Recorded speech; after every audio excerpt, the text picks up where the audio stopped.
बांग्लादेश में एक तरफ कट्टरपंथी हिंदुओं को टारगेट कर रहे हैं। इनकलाब मंच के नेता उस्मान हादी की मौत के बाद हजारों कट्टरपंथी बांग्लादेश की सड़कों पर हंगामा कर रहे हैं। भारी दबाव के बाद यूनुस सरकार ने 10 दिनों के अंदर चार्जशीट दाखिल करने और 12 फरवरी से पहले सुनवाई पूरी कर लेने का दावा किया।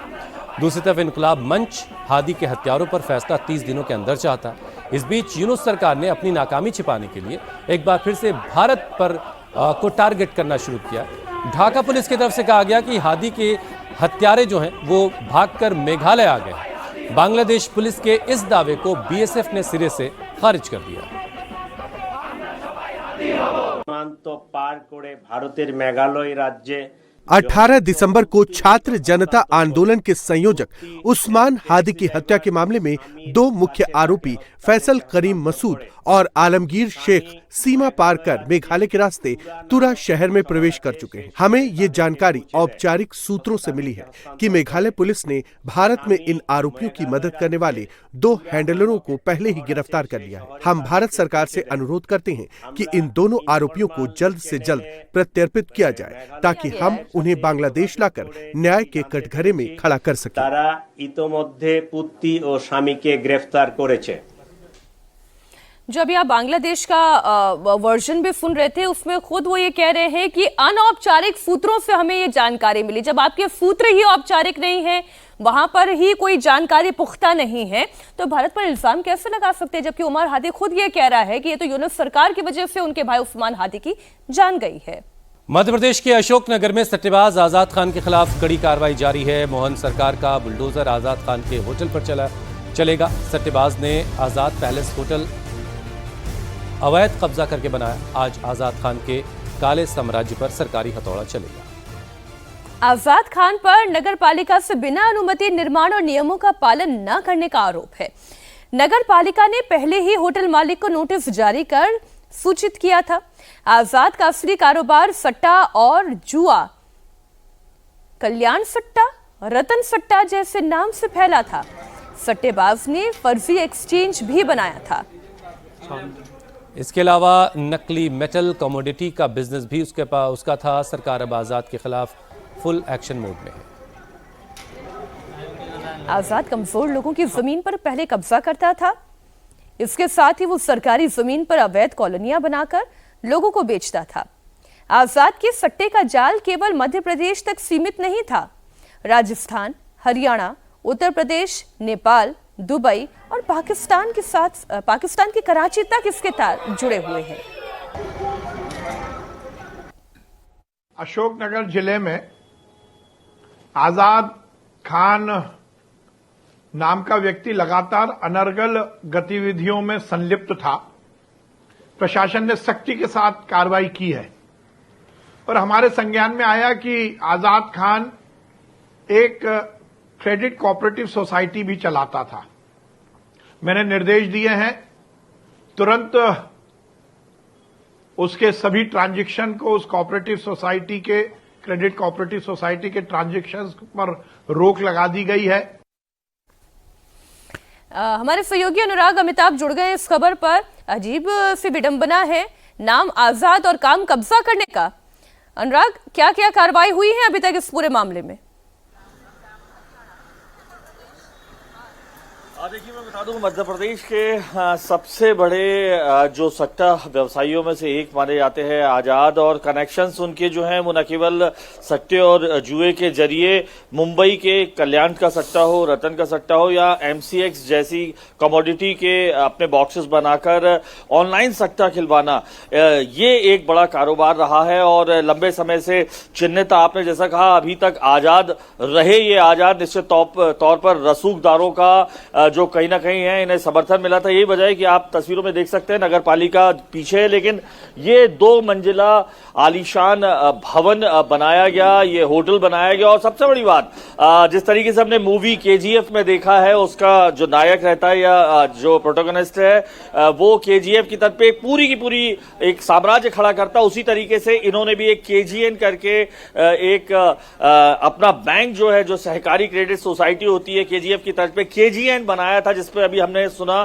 कि जो सहकारिता मंत्री है मध्य प्रदेश के विश्वास सारंग, उन्होंने तत्काल उसके तमाम जो ट्रांजैक्शंस पर हैं वो रोक लगाई, क्योंकि ये माना जा रहा था और मानकर चल रही है सरकार की जो सट्टेबाजी ऑनलाइन थी, जिसके चलते यहां पर तमाम लोग जो जुड़े हुए थे, न केवल तार मध्य प्रदेश के तमाम जिलों तक बल्कि राजस्थान, हरियाणा, उत्तर प्रदेश, नेपाल, तमाम जगह से अभी मामले सामने आ रहे हैं। उसका नतीजा, उसकी जो अवैध काली कमाई का नतीजा है, ये बड़ा जो होटल है कुछ ही घंटों बाद इसे नेस्तनाबूद कर दिया जाएगा। मध्य प्रदेश के मुख्यमंत्री मोहन यादव के कठोर नियम और आदेश के बाद। और सबसे बड़ी बात मैं आपको बता दूं कि इस ऑनलाइन जो सट्टेबाजी थी, चाहे वो कल्याण से लेकर रतन सट्टे से कनेक्शन हो, फर्जी एमसीएक्स के डब्बे बनाकर लोगों को जोड़कर जो ये सट्टे का कारोबार चला रहे थे, उसके चलते माना जा रहा है कि 2 लोगों ने, यहाँ के जो सोनी परिवार के लोग थे, उन्होंने ट्रेन के सामने कूदकर आत्महत्या भी कर ली थी, जिसके बाद जो है गिरफ्तार किया गया आजाद को, और उसका भाई जो राशिद चिन्ना है वो इस वक्त फरार है। लेकिन माना जा सकता है कि मध्य प्रदेश में इतना बड़ा सट्टा व्यवसायी फलता फूलता रहा, सरकार को तमाम रसूखदारों के चलते समझा जा सकता है भनक भी नहीं। यही वजह है कि ये 2 मंजिला बिल्डिंग समेत इनके इसका दूसरा पहलू ये भी है अनुराग की प्रशासन और पुलिस को सब पता होता है, अब कार्रवाई कब करनी है ये वो तय करते हैं या सरकारें तय करती है। बहुत शुक्रिया आपका इस पूरी जानकारी के लिए अनुराग। और अब बड़ी खबर जयपुर से है, जहां चौमू हिंसा को लेकर एक के बाद एक एक्शन हो रहा है। पठान मोहल्ले के पत्थरबाजों को ढूंढ ढूंढ कर निकाला जा रहा है। चौमू बवाल के मामले में बुलडोजर एक्शन की तैयारी है। आज पत्थरबाजों के घरों पर बुलडोजर चल सकता है। अब तक 34 नामजद लोगों के खिलाफ एफआईआर हुई है। 100 से ज्यादा लोगों को गिरफ्तार किया गया है। चौमू के पठान मोहल्ले में अब भी भारी पुलिस फोर्स तैनात है। ये पूरा मामला और ये पूरा फसाद एक मस्जिद के बाहर रखे हुए पत्थरों से शुरू हुआ। कलंदरी मस्जिद के बाहर करीब 100 फीट का अतिक्रमण था। बड़े बड़े पत्थर रखे हुए थे। ये विवाद करीब 40 साल पुराना बताया जा रहा है। नगर निगम कई महीनों से मस्जिद कमेटी को समझाने की कोशिश कर रही थी। गुरुवार को अतिक्रमण हटाने पर सहमति भी बन गई थी। जैसे ही शुक्रवार तड़के 3 बजे प्रशासन की टीम पत्थर हटाने के लिए पहुंची तो भीड़ बेकाबू हो गई। पठान मोहल्ले से पत्थरों की बारिश होनी शुरू हो गई। पुलिस ने पत्थरबाजों को घसीट कर गिरफ्तार किया और अब बुलडोजर भी तैयार है। यूपी मॉडल इस वक्त राजस्थान में भी देखने को मिल रहा है, जहां पत्थरबाज वहां पर पीले पंजे का प्रहार। हिंसा के बाद पुलिस ने तेजी दिखाई।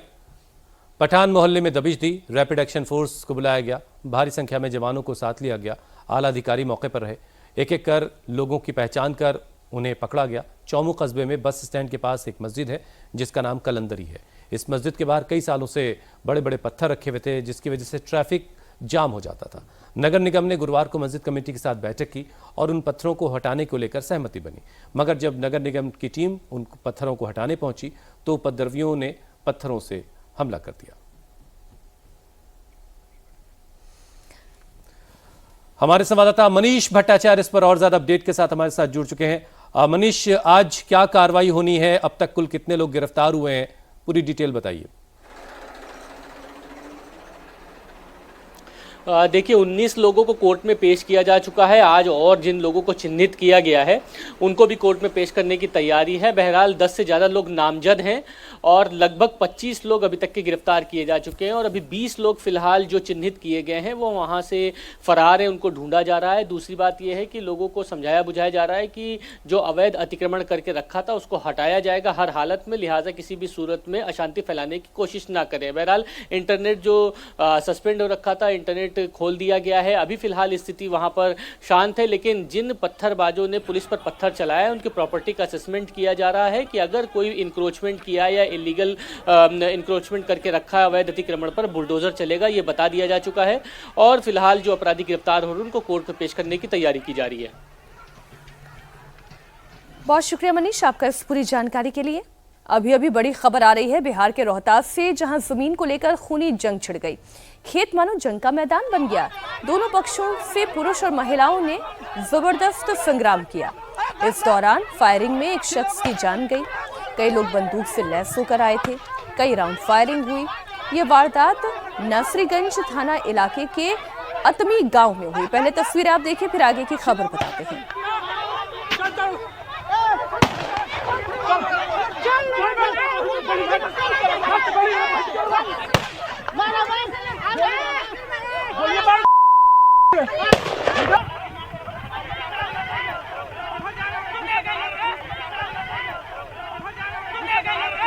हाथों में डंडा भी है, हाथों में कट्टा भी है। फायरिंग हुई, कई राउंड फायर हुए और इसी फायरिंग के दौरान अरविंद सिंह नामक एक शख्स को गोली लग गई, जिससे उसकी मौत हो गई। ये तस्वीरें सोशल मीडिया में इस वक्त वायरल हो गई।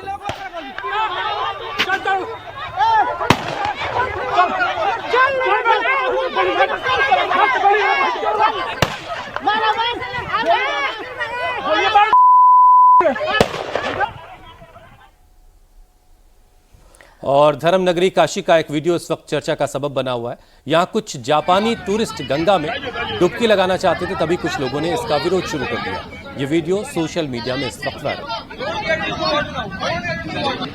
ये वीडियो 25 दिसंबर यानी क्रिसमस के दिन का बताया जा रहा है। कुछ जापानी लड़के और लड़कियां दशामशेक घाट पर डुबकी लगाने पहुंचे थे। उनमें से एक युवक ने सेंटा की कैप पहन रखी थी, जिसको देखकर वहां के मौजूद लोग भड़क गए और उनके साथ वहां बदतमीजी हुई। ये मामला इतना बढ़ा कि उन सैलानियों को वहां स्नान किए बगैर वहां से जाना पड़ा।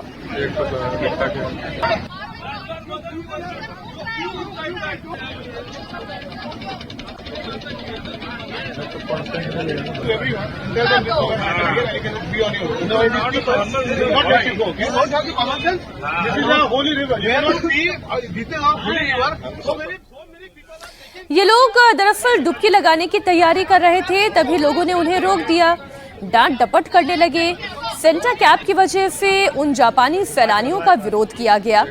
काफी देर तक कहासुनी भी होती रही और आखिरकार इन सैलानियों को वहां से भगा दिया गया। इस मामले में पुलिस का कहना यह है कि दोनों पक्षों में कंफ्यूजन हो गया था, जिससे दूर किया गया। हालांकि यहाँ कोई कंफ्यूजन तो नहीं दिखाई दे रहा है, साफ साफ दिखाई दे रहा है ये टूरिस्ट सेंटा कैप के साथ डुबकी लगाना चाहते थे, तभी उन्होंने कैप पहन रखी थी। और ये जो वीडियो वायरल हुआ है, इसका संज्ञान लिया गया है और इसकी जांच के लिए जो है जो लोकल टीम है उसको भेजा गया। ये पुराना वीडियो बताया जा रहा है 25 दिसंबर का, जिसमें कि जो दो पक्ष हैं उनमें किसी बात की कन्फ्यूजन हो गई और उसको लेकर कहासुनी हुई। दोनों पक्षों के द्वारा फिर एक दूसरे से माफी मांगी गई। इस बात की शिकायत थाना स्थानीय पर किसी पक्ष के द्वारा नहीं की गई और जैसा लोगों के द्वारा बताया गया कि जो बात कन्फ्यूजन हुई थी, उसके बाद दोनों ने एक दूसरे से माफी मांगते हुए अपने गंतव्य स्थल को चले गए। अब खबर रीलबाजी से जुड़ी हुई। रीलबाजी का जुनून लोगों के कैसे सिर चढ़कर बोल रहा है, इसके लिए लोग अपनी जान तक दांव पर लगाने के लिए तैयार हैं। ये तस्वीर भोपाल से आई है, जहां वीआईपी रोड की रेलिंग पर एक सिरफिरा स्टंट करता हुआ आपको दिखाई दे रहा है।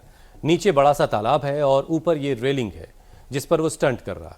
ये तस्वीरें सोशल मीडिया में इस वक्त वायरल हो रही हैं। जरा सी इस शख्स से अगर चूक हो जाती तो ये सीधे नीचे तालाब में जा गिरता। ये काफ़ी हाई सिक्योरिटी जोन भी माना जाता है। पुलिस का दिन रात यहाँ पहरा होता है, फिर भी ये रीलबाज अपनी कलाबाजियां दिखाने में यहाँ पर कामयाब हो गया।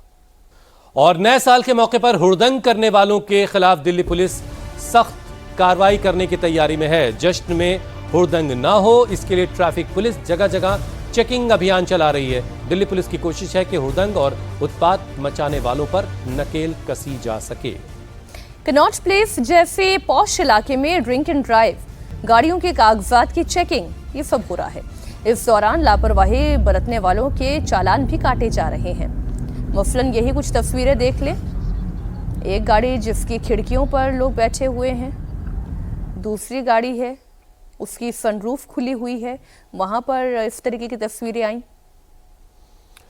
अगली खबर मध्य प्रदेश के सीहोर से है, जहां एक बड़ा हादसा हुआ।